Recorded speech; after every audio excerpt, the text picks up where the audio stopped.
ইরানের মানুষ যেন শোকে পাথর হয়ে গেছে। তাদের নেতা আর পৃথিবীতে ফিরে আসবে না, এটা যেন মানতেই পারছেন না ইরানিরা। মধ্যপ্রাচ্যে যেন থমথমে অবস্থা বিরাজ করছে, যেন পারস্য উপসাগরের আকাশ বাতাস যেন হু হু করে কাঁপছে। এই তো সেদিনও যার ভয়ে কাঁপছিল যুক্তরাষ্ট্র, ইসরায়েল সহ তাদের পশ্চিমা মিত্ররা।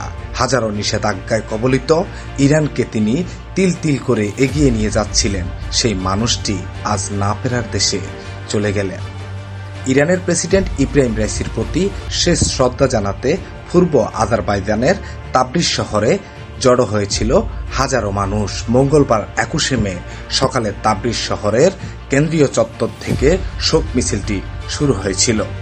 হাতে ইরানের পতাকা আর রাইসির প্রতিকৃতি নিয়ে দলে দলে মানুষ যোগ দেন শোক মিছিলে।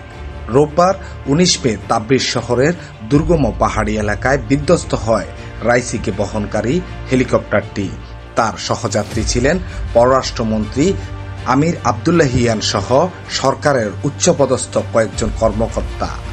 তাবরিজের শোক মিছিলের পর 63 বছর বয়সী রাইসি এবং 60 বছরের আমির আবদুল্লাহিয়ানের মরদেহ তেহরানে নিয়ে যাওয়া হয়।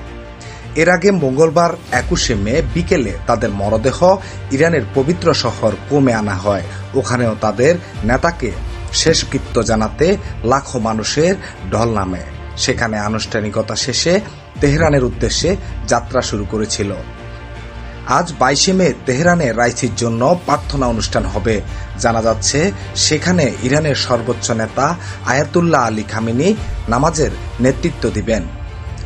এতে উপস্থিত থাকবেন বিদেশি কূটনৈতিক ব্যক্তিত্ব ও দেশের বিশিষ্টজনরা।